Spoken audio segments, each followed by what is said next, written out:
வாழ்கின்றேன். யாரும் அறியாத என்னை நன்றாய் அறிந்து வேண்டுமென்ற நல்ல நேசரே, யாரும் அறியாத என்னை நன்றாய் அறிந்து தேடி வந்த நல்ல நேசரே, உம்மழகான கண்கள் என்னை கண்டதாலே முடிந்ததென்று நினைத்த நான் உயிர் வாழ்கின்றேன். உம்மழகான கண்கள் என்னை கண்டதாலே முடிந்ததென்று நினைத்த நான் உயிர் வாழ்கின்றேன்.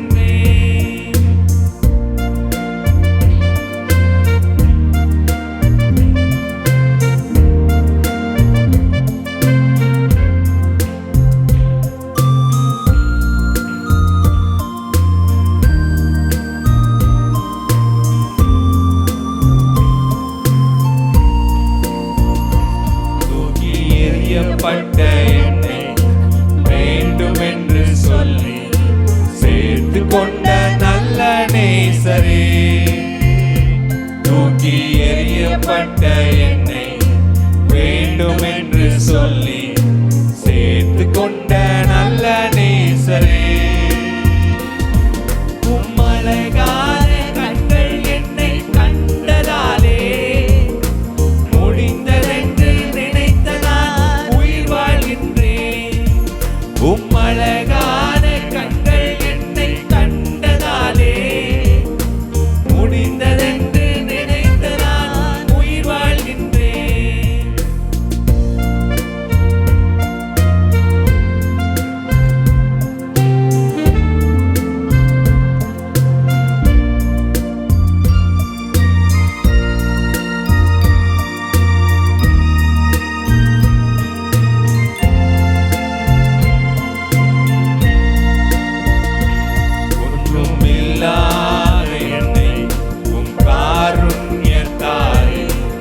உயர்த்தி வைத்த நல்ல நேசரே, ஒன்றும் இல்லாத என்னை உம் காருண்யத்தாலே உயர்த்தி வைத்த நல்ல நேசரே, உம்மழகான கண்கள் என்னை கண்டதாலே முடிந்ததென்று நினைத்த நான் உயிர் வாழ்கின்றேன். உம்மழகான முடிந்ததென்று நினைத்த நான் உயிர் வாழ்கின்றேன். யாரும் அறியாத என்னை நன்றாய் அறிந்து தேடி வந்த நல்ல நேசரே, யாரும் அறியாத என்னை நன்றாய் அறிந்து தேடி வந்த நல்ல நேசரே, உம்மழகான கண்கள் என்னை கண்டதாலே முடிந்ததென்று நினைத்த நான் உயிர் வாழ்கின்றேன். உம்மழகான கண்கள் என்னை கண்டதாலே முடிந்ததென்று நினைத்த நான் உயிர் வாழ்கின்றேன்.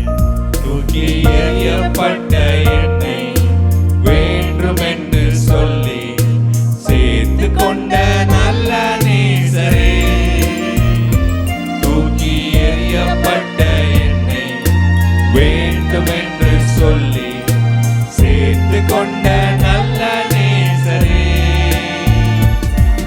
உம்மழகான கண்கள் என்னை கண்டதாலே முடிந்ததென்று நினைத்த நான் உயிர் வாழ்கின்றேன். உம்மழகான கண்கள் என்னை கண்டதாலே முடிந்ததென்று நினைத்த நான் உயிர் வாழ்கின்றேன். ஒன்றும் இல்லாத என்னை உம் காருண்யத்தாலே உயர்த்தி வைத்த நல்ல நேசரே, ஒன்றும் இல்லாத என்னை உம் காருண்யத்தாலே உயர்த்தி வைத்த நல்ல நேசரே, உம்மழகான கண்கள் என்னை கண்டதாலே முடிந்ததென்று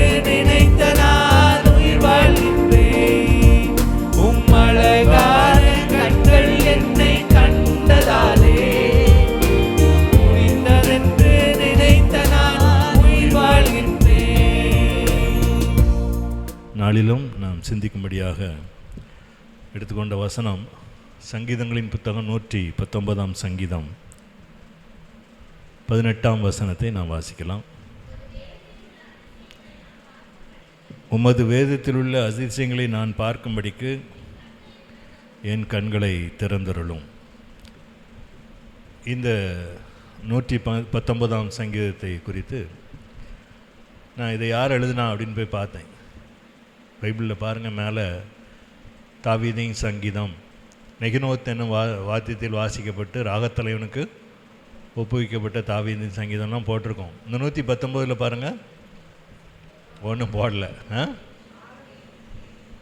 அதெல்லாம் அந்த ஒவ்வொரு பேராவும் முடியுதுக்குள்ள கிரேக்க வார்த்தைகள். மற்றபடி இதனுடைய எழுத்தாளர் யாருன்னு என்ன செய்யலை, போடலை. சரி, இதை பற்றி ஆராய்ச்சியாளர்கள் என்ன சொல்கிறாங்கன்னு சொல்லி நான் கமெண்ட்ரியில் தேடினேன், கூகுள் பண்ணேன். இப்போ இது தாவீது எழுதியிருக்கலாம் அப்படின்னு சொல்லி அவங்க சொல்கிறாங்க. இந்த எழுத்து நடை அநேக தாவீதின் சங்கீதங்களை ஒத்துருக்கனால தாவீது எழுதியிருக்கலாம், இல்லை வேறு சில தீர்க்கதரிசிகளும் எழுதியிருக்கலாம் அப்படின்னு சொல்கிறாங்க. ஆனாலும் இந்த எழுத்துக்கள் எல்லாம் இந்த ஜபம், இது ஒரு ஜபம். உமது வேதத்தில் உள்ள மகத்துவங்களை நான் பார்க்கும்படிக்கு என் கண்களை திறந்தருளும். அந்த மகத்துவங்கள் அப்படிங்கிற வார்த்தைக்கு நான் திரும்ப விளக்கம் தேடினேன். 2 விதமான டிரான்ஸ்லேஷன் போட்டிருந்துச்சு. ஒன்று மார்வலஸ் திங்ஸ்ன்னு போட்டிருந்தது, மார்வலஸ் திங்ஸ். இன்னொன்று ஒண்டர்ஃபுல் திங்ஸ்ன்னு போட்டிருக்கு. ஒண்டர்ஃபுல், அதிசயமான காரியம். அதுதான் மகத்துவமான காரியங்கள் அவங்க டிரான்ஸ்லேட் பண்ணியிருக்காங்க. அப்போ வேதத்தில் அநேக அற்புதமான காரியங்கள் நமக்கு எழுதப்பட்டிருக்கிறது. சரிதானா? அப்போ வேதத்தை வாசிக்கும்போது என்ன செய்யணும்? ஆண்டவரே என் கண்களை திறந்துள்ளோம். இப்போ நம்மெல்லாம் என்ன கண் இல்லாமலாம் இருக்கோம்? தாவீதுக்கு கண் இல்லாமலாம் இருந்தது? அப்படி இல்லை. இந்த ஜபத்தினுடைய அர்த்தம் என்னுடைய மனக்கண்களை திறந்தருளும்னு அர்த்தம். அதுக்கு அவனுடைய ஜபத்தினுடைய அர்த்தம் என்ன அப்படின்னா, என்னுடைய மனக்கண்களை திறந்தருளும். அப்போ நம்ம ஒவ்வொரு முறை வேதம் வாசிக்கும் போதும் இதை ஞாபகம் வச்சுக்கணும். ஆண்டவரே இந்த வேதத்தை நான் வாசிக்க போகிறேன், இது மகத்துவமானது, அற்புதமாக என்னுடைய கரங்களில் நீங்கள் கொடுத்துருக்கீங்க, இதனுடைய மகத்துவங்களை நாங்கள் அறிந்து கொள்ளணும். அதனால் வாசிக்கும்போது என்னோடு இடைப்படுங்க, விளங்கி கொள்ள எனக்கு உதவி செய்யுங்க சுவாமின்னு சொல்லி ஜெபிக்கும்போது ஆண்டவர் நமக்கு புதிய காரியங்களை, புதிய தரிசனங்களை நமக்கு தருவார். நம்முடைய ஆவிக்குரிய கண்கள் திறக்கப்படும். அப்போ ஆவிக்குரிய கண்கள் திறக்கப்பட்டால் என்ன நடக்கும்? ஆண்டவரோடு நாம் உறவாடுவதற்கு அது மிகவும் உதவியாக இருக்கும். அப்படி இல்லைன்னா நம்ம எதையோ பார்த்து எங்கே பேசுகிறோன்னே நமக்கு தெரியாது. ஆவியோடு என்ன செய்யணும்? ஜெபிக்க வேண்டும். கருத்தோடு என்ன செய்யணும்? ஜெபிக்க வேண்டும். நம்முடைய ஜபங்கள் எப்படி இருக்கணும்? ஆவியோடு ஜெபிக்கணும். ஆவியில் நிறைந்து முதல்ல ஆண்டவரோடு என்ன செய்யணும்? ஆண்டவரே உம்முடைய ஆவியோடு என்னுடைய ஆவியை இணைத்து கொள்ளும்னு சொல்லணும். நம்ம அவரோடு இணைந்து செல்லும்போது தான் அவர் நம்மை கேட்கிறார் என்ற உணர்வு நமக்கு வரும். அதனால் வேதத்தில் அநேக மகத்துவமான காரியங்கள் கொடுக்கப்பட்டிருக்கிறது. இந்த நாளிலே ஆண்டவரே என்னோடு பேசுவேன்னு சொல்லி நம்ம கேட்கலாம். முதல்ல சாலமோன் ராஜா எருசலேம் தேவாலயத்தை கட்டி முடித்து பிரதிஷ்டை பண்ணும்போது ஒரு ஜெபம் பண்ணுறார். இப்போதும் என் தேவனே, இந்த ஸ்தலத்திலே செய்யப்படும் விண்ணப்பத்திற்கு உம்முடைய கண்கள் திறந்தவைகளும் உம்முடைய செவிகள் கவனிக்கிறதுமாக இருக்கிறது என்று இருக்கட்டும்னு சொல்லி அவன் என்ன செய்கிறான்? ஜெபிக்கிறான். 2 நாளாகமும் 6ஆம் அதிகாரம் 40ஆம் வசனத்தை நம்ம பாருங்கள். 2 நாளாகமும் 6:40. இந்த ஸ்தலத்தில் செய்யப்படும் விண்ணப்பத்திற்கு ஆண்டவர் அதுக்கு என்ன பதில் சொல்லார்னு பாருங்கள். 7:15. 2 நாளாகமும் 7ஆம் அதிகாரம் 15ஆம் வசனத்தில், இந்த ஸ்தலத்தில் செய்யப்படும் ஜெபத்திற்கு என் கண்கள் திறந்தவைகளும் என் செவிகள் கவனிக்கிறவர்களுமாய் இருக்கும். அந்த ராஜா, அவனுடைய தகப்பனார் தாவீது நிறைய பொருட்களை சௌதரித்தார் ஆலயம் கட்டுவதற்கு. ஆண்டவர் என்ன செய்யலை? நீ கட்ட மாட்ட அப்படின்னு சொல்லிட்டார்.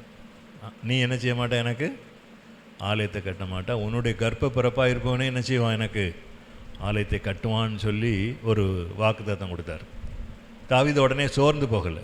சரி, என்னுடைய சந்ததியில் என் பிள்ளைக்கு அந்த வாய்ப்பு கிடைக்கட்டும்னு சொல்லிடுறான். சாலமோன் ராஜா மிகுந்த ஞானம் உள்ளவன்.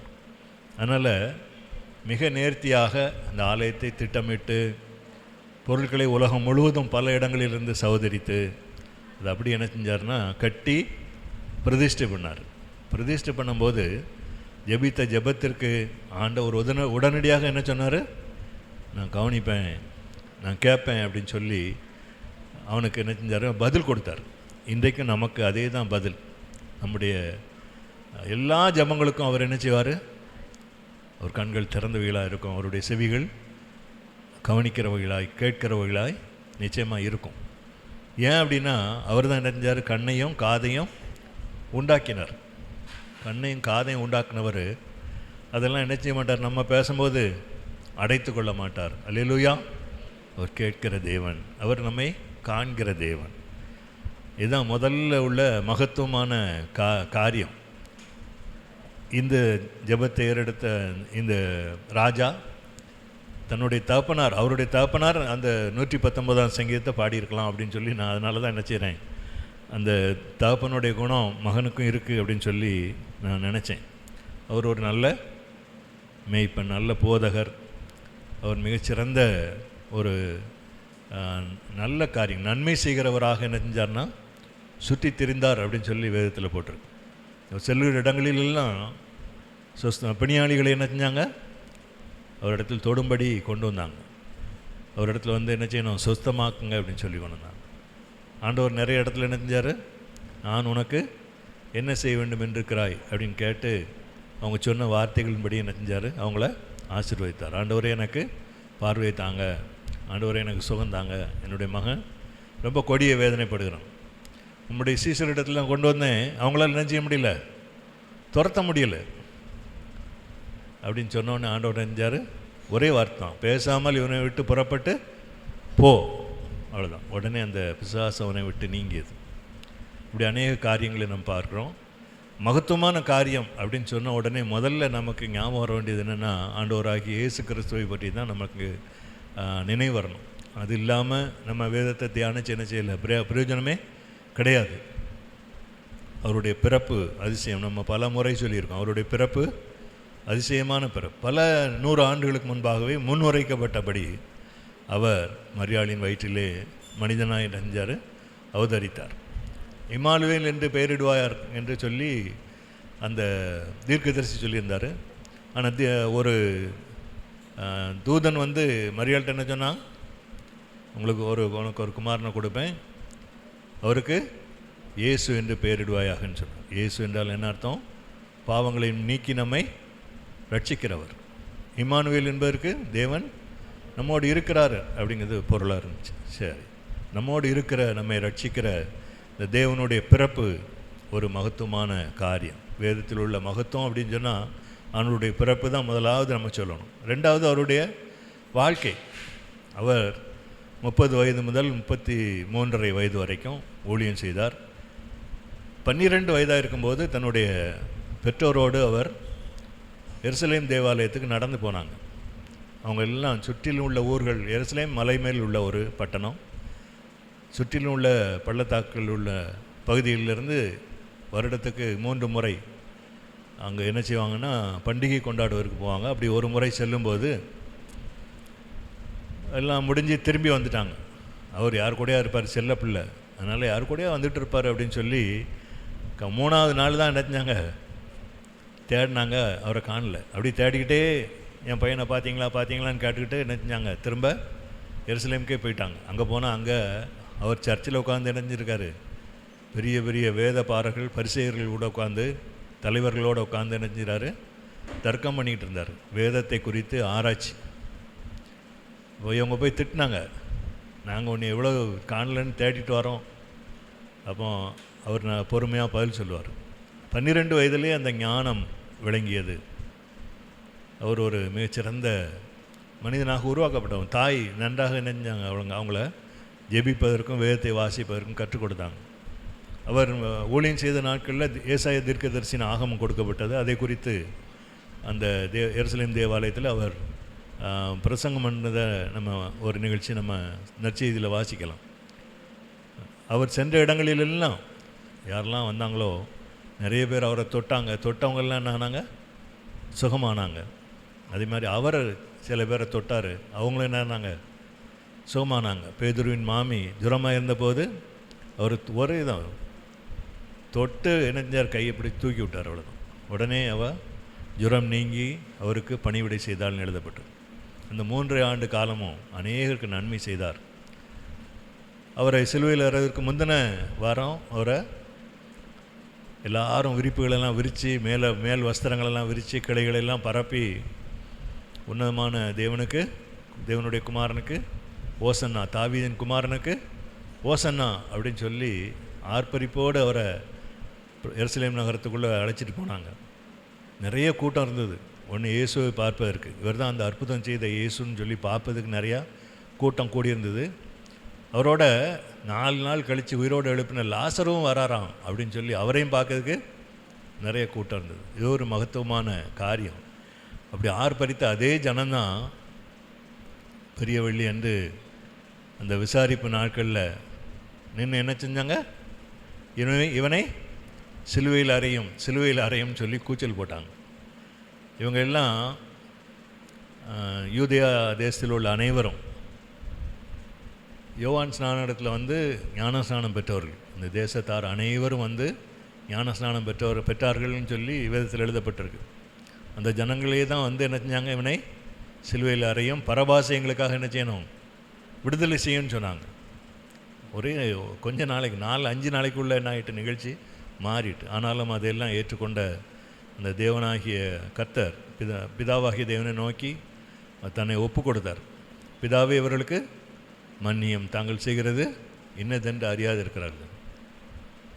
எருசலேம் மாதுக்கள் அழும்போது என்ன சொன்னார்? எருசலேம் மாதுக்களை எனக்காக நீங்கள் அழ வேண்டாம், உங்களுக்காகவும் உங்கள் பிள்ளைகளுக்காகவும் அழுங்கள்னு சொன்னார். அந்த சிலுவையில் 7 வார்த்தைகளை சொல்லி பிதாவின் கரங்களிலே தன்னை, ஆனால் எல்லாவற்றையும் தம்முடைய சீஷர்களுக்கு அவர் சொன்னார், ஒன்றையும் மறைவாகவே வைக்கலை. ஆனால் அவங்களாம் அதை என்ன செய்யலை? உணரலை. அவர் யூதர்களின் ராஜாவாக வருவார், நம்மெல்லாம் அவருடைய சபையில் பிரதானிகளாக இருப்போம் அப்படின்னு தான் அவங்க நினச்சிட்டு இருந்தாங்க. ஆனால் அப்படி நடக்கலை. உடனே எல்லோரும் என்ன செஞ்சாங்க? அவரை விட்டு ஓடி போனார்கள்னு எழுதப்பட்டிருக்கு. எல்லோரும் பழைய வேலைகளை தொடர்ந்து செய்து போயிட்டாங்க, மீன் பிடிக்க போயிட்டாங்க. ஆனால் ஆண்டவர் பயந்து போய் அவங்க ஒரு வீட்டுக்குள்ளே பூட்டி இருக்கும்போது பூட்டிய வீட்டுக்குள்ளே வந்து உங்களுக்கு சமாதானம்னு சொன்னார். அன்றைக்கு தோமா இல்லை. தோமாவுக்கு என்ன செஞ்சார்? தனியாக திரும்ப ஒரு வாரம் கழித்து வந்து தோமா விரலை நீட்டு விழாவில் போட்டு பாரு அப்படின்னு சொல்லி அவனை சந்தித்தார். இப்படி அவர் உயிரோடு இருந்த நாட்கள்லையும் சரி, அவருடைய இறப்புலையும் சரி, அவருடைய உயிர்த்தெழுதலையும் சொன்னபடியே அவர் என்ன செய்தார்? உயிர்த்தெழுந்தார். அந்த கல்லறையின் கல்லை யார் புரட்டி தள்ளுவான் அப்படின்னு சொல்லி அவங்க பேசிட்டு போனாங்க. ஆனால் அங்கே கல் புரட்டி தள்ளப்பட்டிருந்தது. அங்கே ஒரு தூதன் உட்கார்ந்துருந்தான். மகதலேனா, மரியாள், பேதுரு எல்லாம் போய் என்ன செஞ்சாங்க? அப்படி சரீரத்தை காணாமல் ரொம்ப கலங்கினாங்க. ஆனால் அவர் சொன்னபடியே என்ன செஞ்சார்? கலிலேயாவில் போய் அவங்கள சந்தித்தார். இப்படி அவருடைய பிறப்பு, அவருடைய வாழ்க்கை, அவருடைய இறப்பு, அவருடைய உயிர்த்தெழுதல் எல்லாமே மகத்துவமான காரியங்கள். இன்னும் மகத்துவமான காரியங்கள் அநேக காரியங்கள் இருக்குது. முதலாவது இன்னொன்று ஒரு பார்க்கலாம். யோவேல் தீர்க்கதரிசி புஸ்தகம் 2ஆம் அதிகாரம் 7ஆம் வசனம் 9ஆம் வசனங்களை நம்ம வாசிக்கலாம். அது இருளும் அந்தகாரமான நாள், அது மப்பும் மந்தாரமான நாள். விடியற்கால வெளுப்பு பர்வதங்களில் மேல் பரவுகிறது போல ஏராளமான பலத்த ஒரு ஜாதி தீவிரமாக வந்து பரவும். அப்படிப்பட்டது முன்னொரு காலத்திலும் உண்டானதும் இல்லை, இனி தலைமுறையாக வரும் வருஷங்களிலும் உண்டானதும் இல்லை. அவைகள் பராக்கிரமசாலிகளைப் போல ஓடும், யுத்த வீரரைப் போல அதில் ஏறும். வரிசைகள் பிசகாமல் ஒவ்வொன்றும் தன் அணியிலே செல்லும்.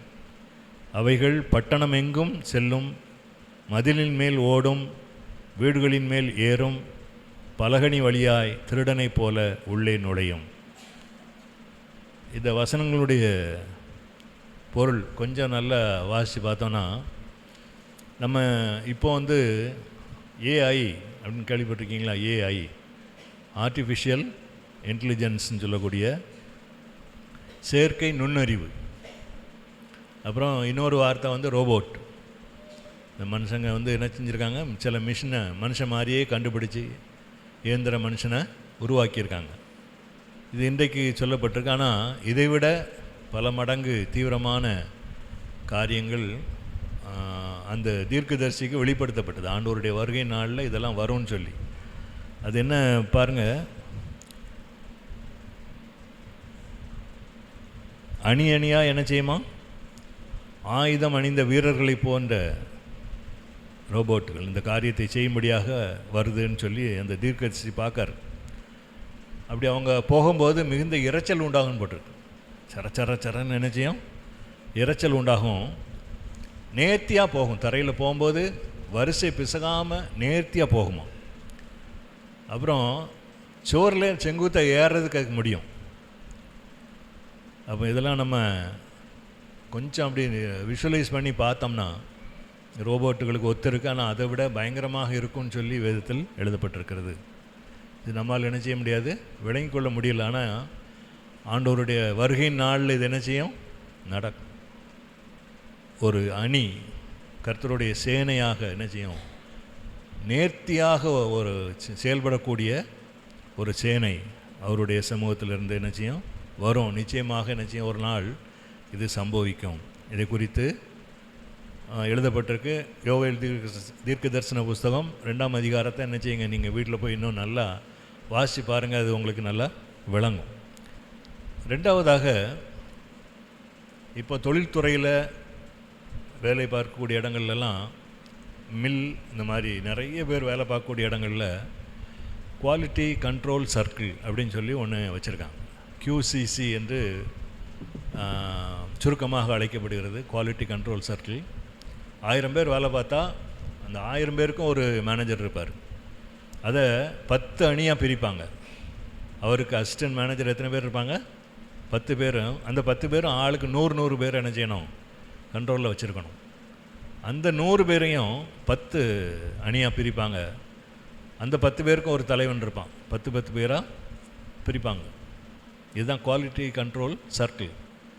இந்த ஒரு நபர் 10 பேர் என்ன செய்வார், அவருடைய நல்ல காரியங்கள், பொல்லாத காரியங்கள், லீவு மற்ற எல்லாத்தையும் என்ன செய்யணும்னா விசாரித்து அவருடைய குடும்ப பேக்ரவுண்டை கணக்கு வச்சுருப்பாங்க, பார்த்துட்டே இருப்பாங்க. அவங்க திறமையாக வேலை செய்யும்படியாக அவங்களை என்ன செய்யணும், கருத்தாக விசாரிக்கணும்.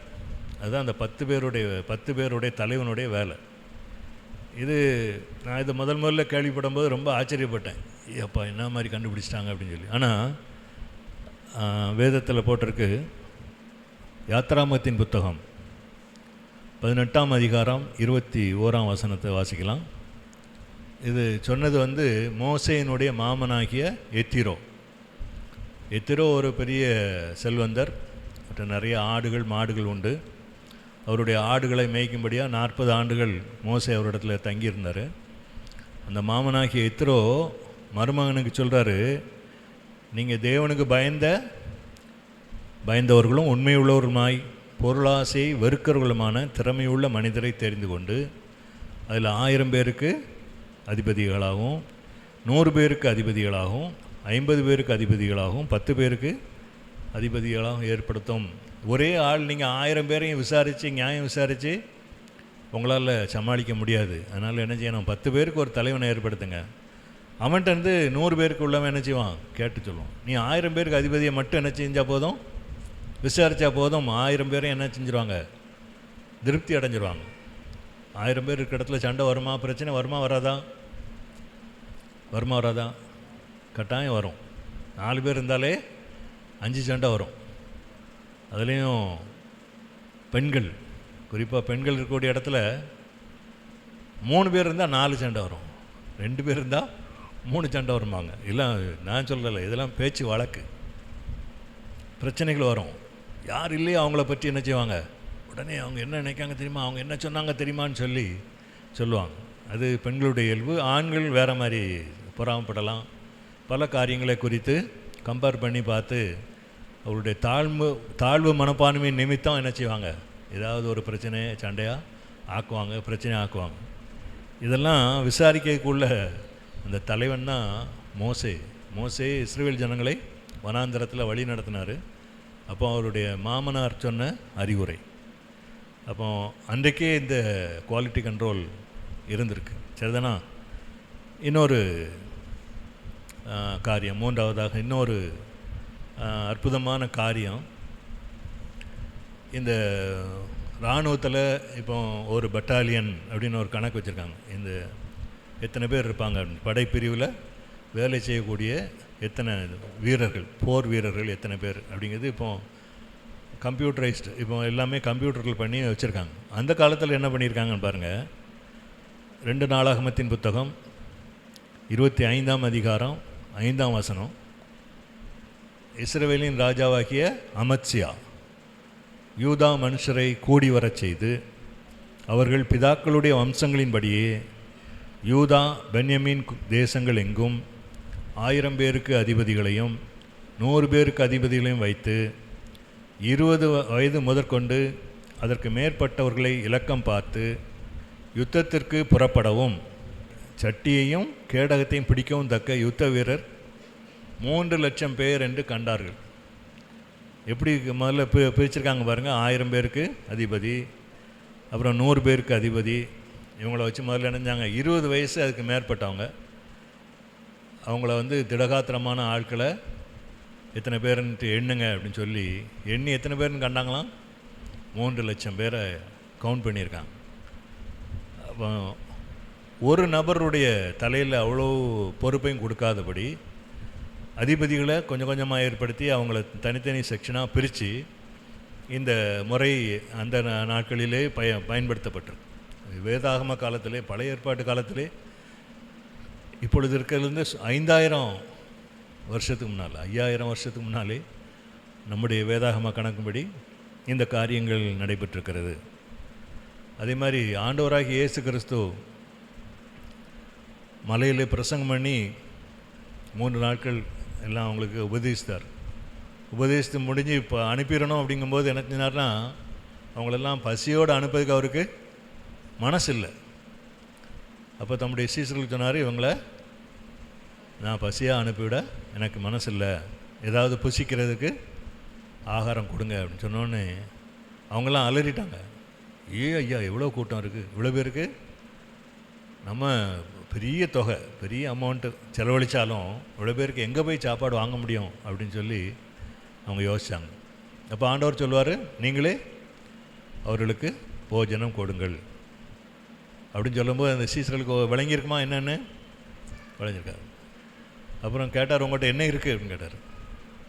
அப்போ ஒரே ஒரு சின்ன பையன் 5 அப்பம் 2 மீன் வச்சுருக்கான் அப்படின்னு சதையாண்ட கொண்டு வாங்கன்னு சொல்லிவிட்டு அவர் சொன்னார். லூக்காஸ் விசேஷம் 9ஆம் அதிகாரம் 14ஆம் வசனம் பாருங்கள். கிட்டத்தட்ட என்ன ஏறக்குறையனா அப்ராக்சிமேட்டாக 5000 புருஷர் இருந்தார்கள். புருஷர் மட்டும், ஆண்கள் மட்டும். அவர்களை பந்திக்கு 50 பேராக உட்காரும்படி சொல்லுங்கள் என்று தம்முடைய சீசர்களுக்கு கட்டளையிட்டார். சொன்னார். என்ன சொன்னார்? 50 பேராக உட்கார வைங்க. அப்போ எத்தனை வருஷம்னு என்ன செய்யலாம்? ஈஸியாக எண்ணிடலாம். ஆராதனை